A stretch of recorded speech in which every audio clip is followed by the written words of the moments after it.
I'm ready. So today the question is, what is this pirate monkey doing behind me?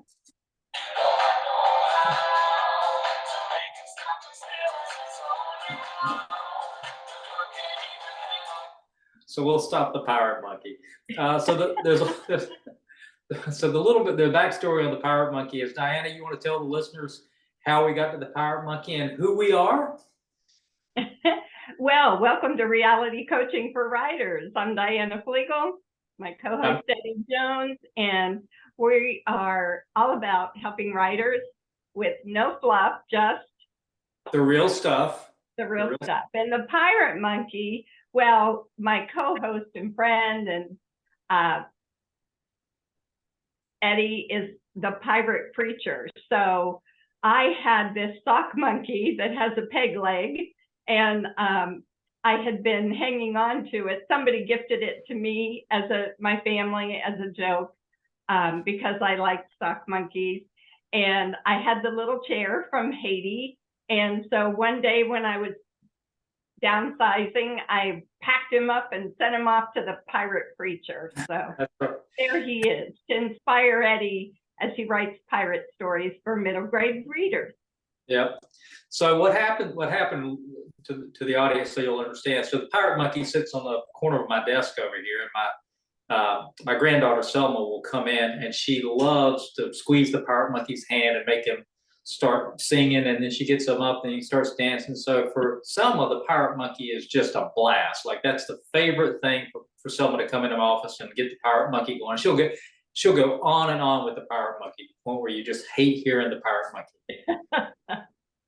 And then a couple of weeks ago, we had George over, our 10-month-old, and Benny put him on my lap for a little bit so she could go do something. I had him sitting, and I mashed the pirate monkey's hand.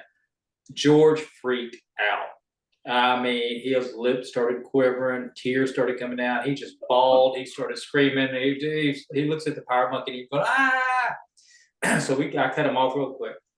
So Diana, from then on, every time George goes by my office door, he does like this. He looks to see if the pirate monkey is in there. He's terrified of the pirate monkey. Poor child's traumatized now. Yeah.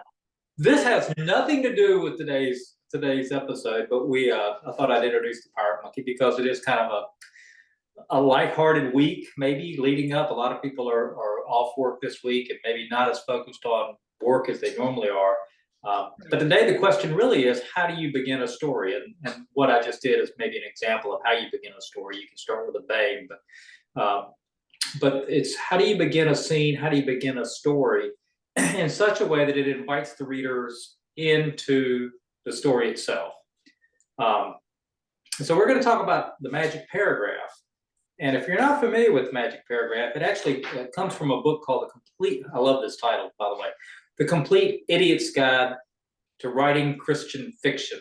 The Complete Idiot's Guide to Writing Christian Fiction. And I've got an autographed copy on my writing bookshelf. Ron Benray, the author of the book, gave me I bought a copy, and he signed the copy years ago. And Ron's no longer with us; he's passed on. But he was one of my mentors early on, and he taught a class on the magic paragraph, and it stuck with me. And I've been using it ever since on how to get readers into stories. So here's what Ron says: you must continually re-engage the reader's imagination. This is the key to sustaining a fictional dream throughout your novel. Write magic paragraphs at the beginning of a scene, and then after blocks of dialogue and narrative, perhaps write another magic paragraph to re-invite the reader into the scene. Your magic paragraph will vary depending on the point of view you choose: first person, third person, omniscient. Third person POV has no apparent narrator, so you have to assume that the narrator is the one that's telling the story. So I thought it would be good to kind of walk through this a little bit, and you've got an example that a writer sent me. So read the first example of what the writer wrote as a summary of the beginning of a scene. The morning cries of the rooster overpower the sounds of the owl resting in the low country grand oaks. The sun peeks over the marsh in a kaleidoscope of pink and yellow hues. The brisk temperature adds to the smell of fresh soil, prepared for a variety of vegetables to push through the soil. In the stillness of the morning, shots ring out. Louisa, dressed in her dark blue overalls and red plaid flannel shirt, asked, "Did you hear that?" So that's that's the author's first attempt to introduce this scene to the readers. And so we talked about that, went back and forth. And here's the way that Ron recommends you begin the magic paragraph. You signal, number one, you signal which head to enter. So in this case, it's third person point of view. You're not writing in first person. If it was first person, you would use I heard, or I saw, or I smelled. But this is third person, so you're going to signal by using the character's name. And you want to do that early on in that scene so the reader knows who's using the camera, who the camera person is. So after you signal the character's name, then you twang a sense or start a thought process. So that means now we, as the reader, are going into the character. Okay, we're actually going to go in as if we're living within them. That's number two. Number three, you show what the character experienced. So you show this just like a camera would. Number four, you show an appropriate reaction to a set emotion like touch, smell, sound, sight, or thought. So you're going to show an appropriate reaction to the senses, the things that are going on around. Then next, you start the character thinking or show the character's reflection on what they just saw. So now here's the processing, the character's processing what they just saw. And then to Ron's point, you do this as frequently as necessary. So what he was saying with the dialogue is, if you open a scene, then you have the blocks of dialogue, or you have a little bit of prose that goes with it. But at some point, you need to re-invite the reader back into that scene again to keep them in the fictional dream. And the fictional dream is one of the things that Ron used to preach on. He said that's why head hopping is such a thing you shouldn't do in writing, because it takes the reader out of the fictional dream and they have to go, whose head am I in now? Who am I possessing now, right? And they have to stop and look around and go, well, what other characters are in the scene that I'm supposed to be in? So that's why the point of view thing is so key. So we've got an example also in your sheet there, Diana, of how the writer rewrote that scene using these 6 steps or these 5 steps that Ron gave us. Right. Okay. The morning cries of a rooster drowned out the hoot of an owl resting on the branch of a low country river oak. Below the mist that hung over a marsh needle, or orange thin as a fishing line. It wasn't proof. It was this is the rough draft. I thought I read this and didn't see that. Let me start over. Okay. The morning cries of a rooster drowned out the hoot of an owl resting on the branch of a low country river oak. Below the mist that hung over the marsh in a thin orange line split the deep gray of the eastern sky. Though there remained an edge of coolness from dawn's dusk, the temperature had already begun to climb, causing Louisa to swipe away beads of sweat on her brow. From over her shoulder, the tart odor of fresh soil, turned and exposed, carried the familiar smell to her family's farm. Soon vegetable shoots would emerge. With the rows of green leaves would come weeds and bugs. Soon the field hands to pull weeds and the sprinkle dust on the leaves to keep weevils off bloom. With her back to the vast field, stretching back to the forest of trees that bordered her family's land, Louisa studied the orange glow of the sun's rising, comforted by Pumpkin's eagerness to share the sunrise with Louisa. For too long, Louisa had risen alone to wait for the sun. Now safe and far from the yelling and drinking, the beginning of each new day brought hope that maybe, at last, the haunting memories of her mom and dad fighting would fade for good. From behind the echo of a shotgun blast reverberating off the walls of trees behind, dying as its sound sped past, Louisa spun and whispered to Pumpkin, "You hear that?" Which is a lot. So we've got a lot of perhaps overwriting at this point, but at least the author is beginning to get the idea of how to twang the senses. I like the examples that you gave, Eddie, in that sheet describing the magic paragraph. Maybe we could read those. Yeah. Yes, and so in the example for the author, the reason I wanted you to read that is because when we're learning this process, we're going to do one of two things. We're either going to start with not enough of the senses twanging, or we're going to overwrite. We're going to give too many examples or too many senses. Right. So you want to actually break it up and not drag this out too long. The way I gave what I gave to the author as a homework assignment was, I said, go find any Pat Conroy book, even a recipe book, and just read a few pages of Pat Conroy's writing, because this is what Conroy does really well. He twangs the senses and the emotions of the characters and draws the readers into it. So here's an example from of the magic paragraph, third person point of view. And this is Ron's example.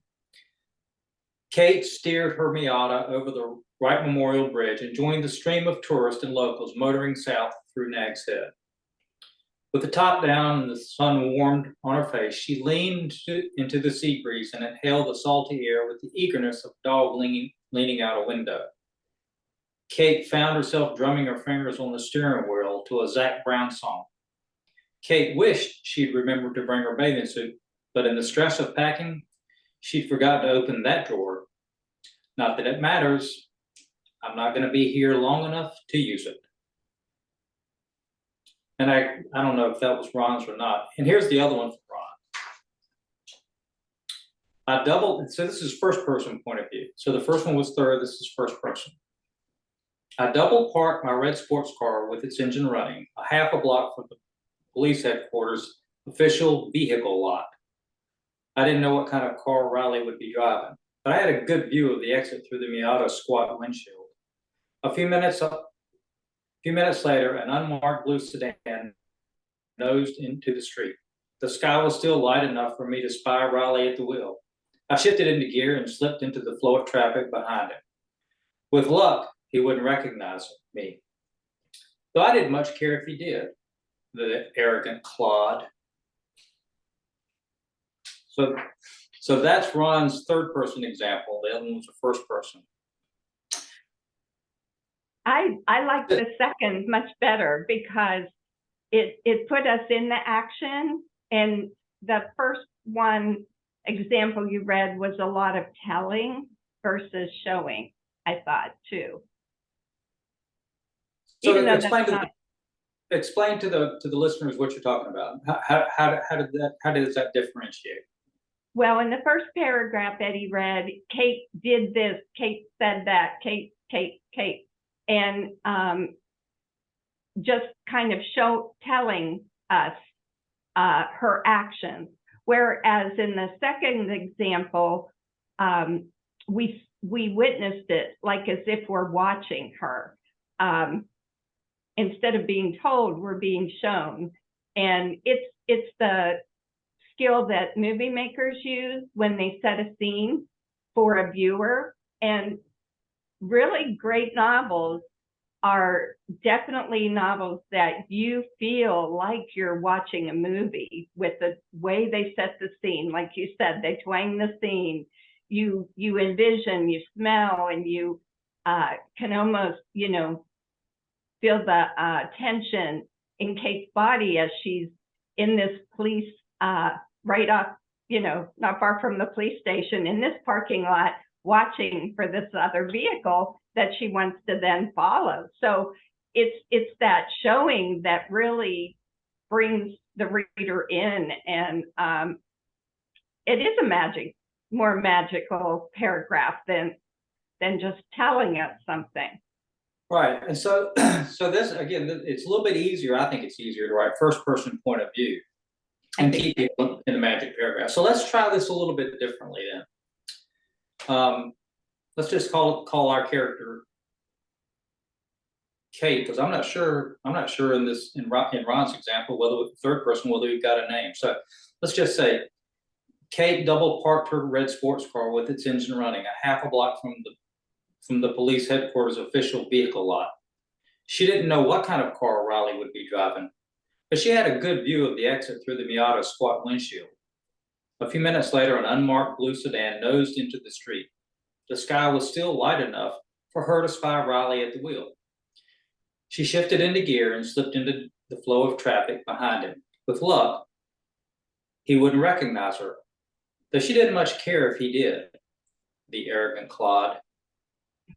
So if one of the techniques I encourage writers to do is, if you have trouble with the show don't tell and getting into the magic paragraph, is to write it in first person point of view, as if you are the main character. Write your story that way, and then go back and just flip it into third person point of view by changing the pronouns. And that's sometimes easier to do it than starting off in third person. Now, what's the advantage do you see writing in third person? It depends on, a lot of times it depends on the genre. If you're writing mysteries, often I recommend, if you're going to write a mystery, to write it in first person point of view, because the reader needs to have the same opportunity to solve the case than the sleuth does. Right.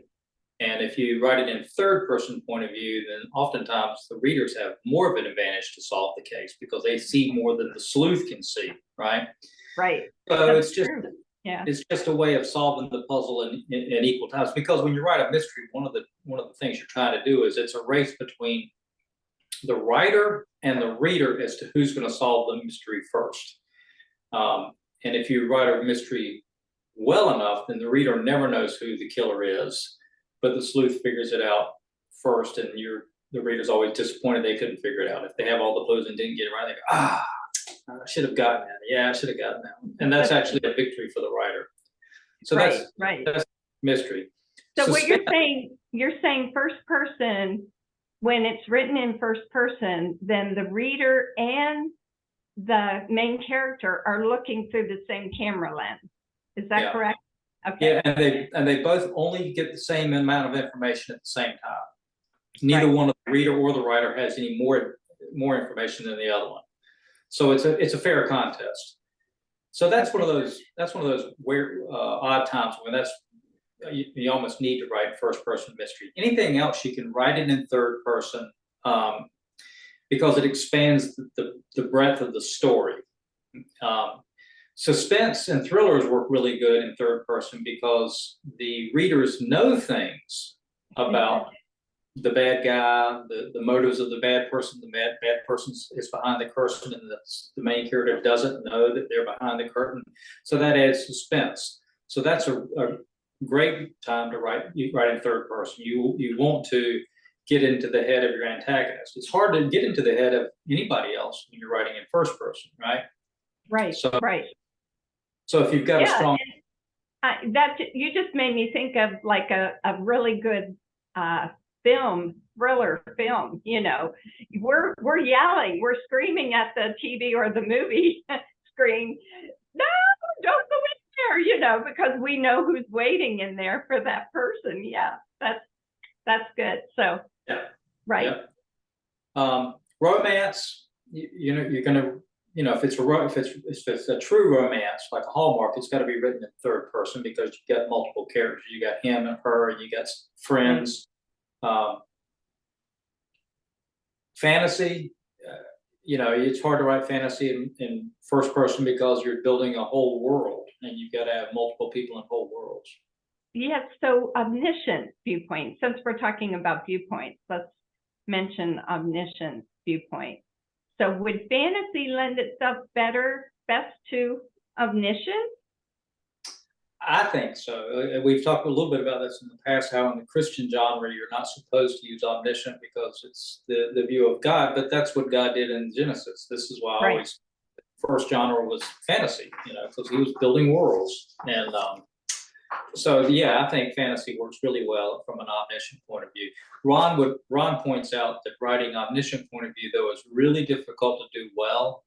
So his recommendation, when he and I used to hang out, he's like, learn how to write limited third person POV, do that really well, write lots of books, novels that way, and then finally try your hand at omniscient later on.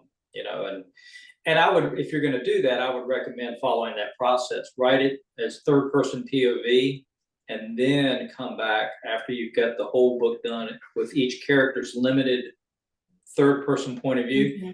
Then come back and pull it back and make it omniscient. Strip back those pronouns and make it an omniscient point of view. And only do that if you can't write it in limited third person, only if you have to write it from an omniscient point of view.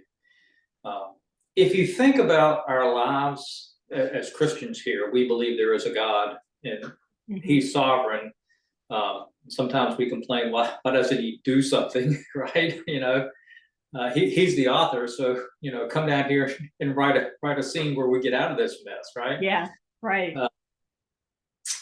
So he's from the omniscient point of view, and the characters, as characters, we're looking back over our shoulder, going, "Hey, narrator, hey, author, come fix this for me." But that's because we have a sense that there's a God. If you don't have a sense that there's a God, you're just a character in the story. Right. And ultimately it boils down to trusting him that he sees something and knows something we don't know and in our lives. And that's why we continue to have faith that there is going to be an outcome that is for our good and for the good of others, because we believe that he's a benevolent God and he knows something we don't know. If he would have given me everything I ever asked for, I'd be a hotter mess than I am now. I'll tell you that. Yeah. But it also explains why, and authors, we have to resist the urge to do this, but it explains why he doesn't come in, why God doesn't come in and change things, because it would mean changing, he'd have to go back and change the character, make the character do something different, change the previous scene. Well, if you change the previous scene, you've got to go back 3 scenes back and change something. Well, now you got to go back 10 scenes back, right? Mm-hmm. Yeah, and that's why in those stories that people are time travelers, it's always the big no. Don't mess with changing anything. You're just an observer when you go back or forward in time. You're not supposed to mess with the timeline because it just has a chain reaction that just yeah. So well, let's see what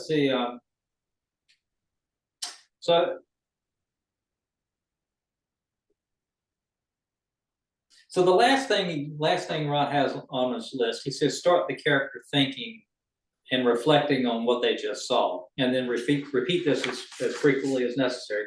This is actually, if you think about what we just did, is the way scenes work out anyway. At the end of the scene, you always want, well, I say you always, most of the time, you want your characters to reflect on what just happened in the scene, because that's going to lead up to them being forced to make a decision about something, right? Right.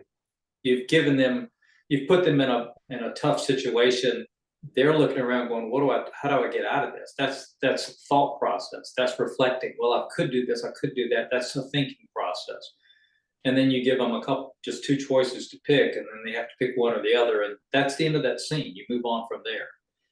Which leads you into the next one. Right. Yeah. So that's what the magic paragraph actually lends itself to writing the whole scenes anyway. And again, it just depends on people.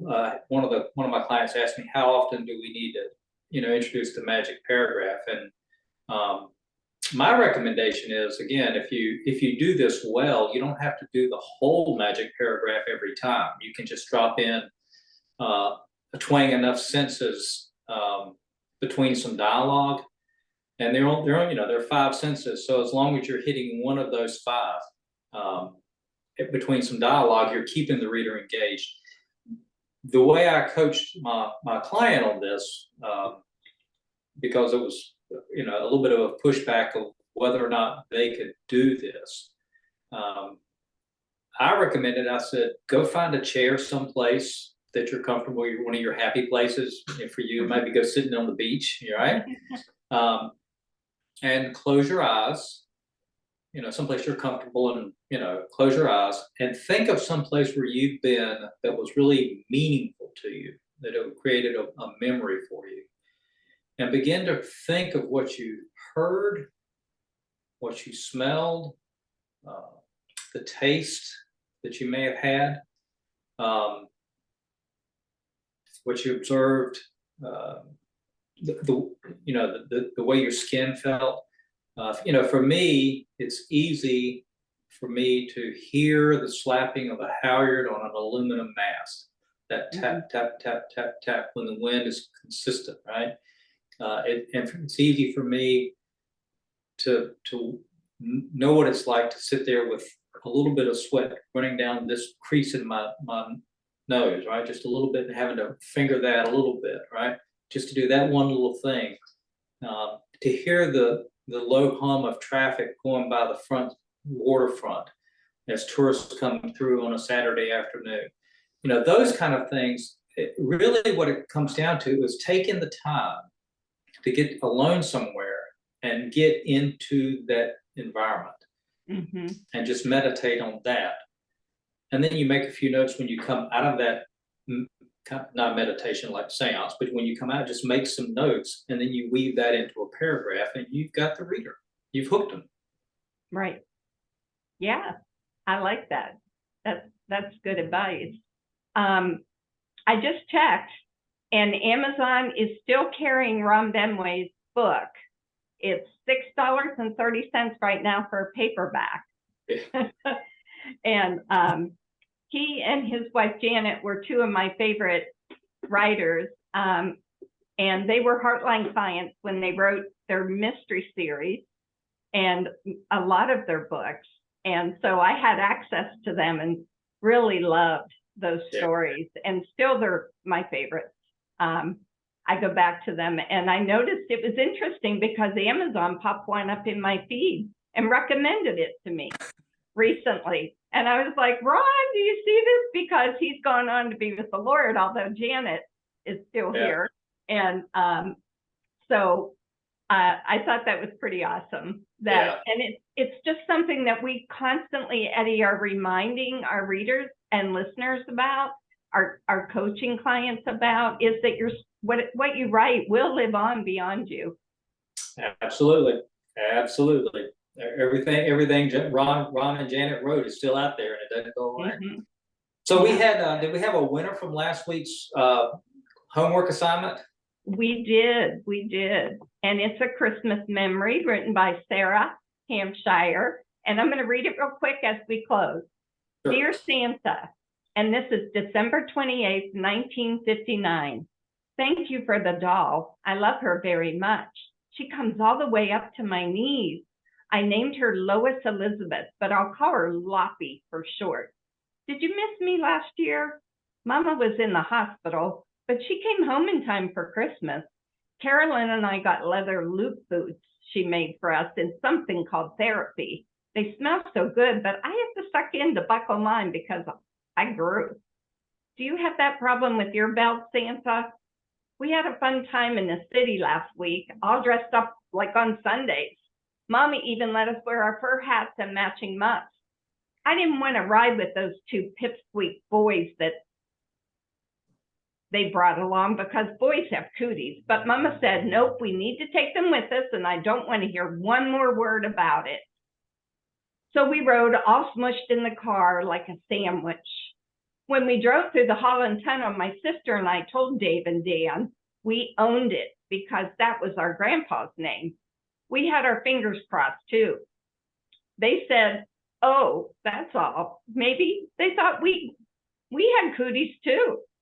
Daddy said we could have walked here faster than the time it took to find a parking spot, but we filled the meter with enough dimes to make the arrow fly all the way to the right. And then Daddy bought us huge soft pretzels from the corner vendor, and we ate our share as we sniffed the smell of chestnuts roasting on top of a steaming hot cart. We loved going to Bloomingdale's, Saks, and Macy's, seeing all the magical moving displays. That was my very favorite thing. Then we zoomed inside from the cold and took turns sitting on your lap. Carolyn asked for her Patty Play Pal, and I asked for one too. But it's okay you brought Loopy instead. She's such a good girl and she doesn't wet very often. But Dave and Dan didn't say much to you. Mostly they just looked at their shoes. Daddy went and got the car. He drove around the block until we came out and quick jumped in before everybody behind us started honking. Daddy circled Rockefeller Center while we enjoyed the row of lit up angels blowing their trumpets, the ice skaters, and ginormous tree. I squinted and asked Mommy what was on top. She said, I don't know, it's hard to tell. Brr, we ran to the nearest church, all warm and glowy inside, with hundreds of candles in tall glasses. Many weren't lit, so I helped light some. Then I saw Jesus with his mother Mary. And that made me think about Dave and Dan. Did they ask you for their mom for Christmas? She went to a hospital too, but she didn't come home. And everybody knows when a mom goes to heaven, she can't come back.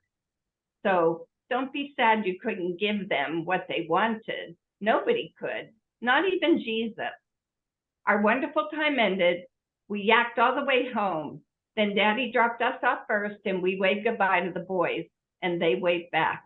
We can hardly wait until next year when we'll do this all again and get to visit you, your friend, Sarah Ann Burns.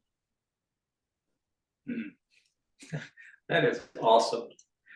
I'm listening to it, thinking it's black and white.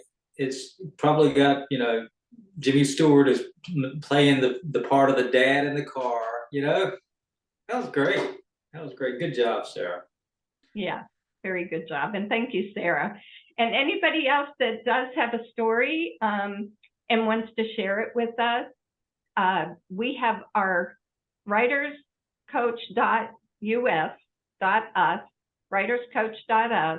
has the contact information for both Eddie and I, and just email us and we'll be happy to share your stories if you'd like to write them.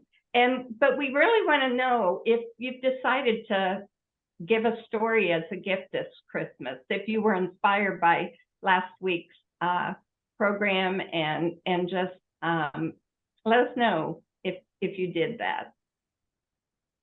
Diana, you have a wonderful rest of your week and enjoy Christmas. And we'll be back next Tuesday. Okay. Christmas will come and go and we'll be right here. So we'll see you all next Tuesday.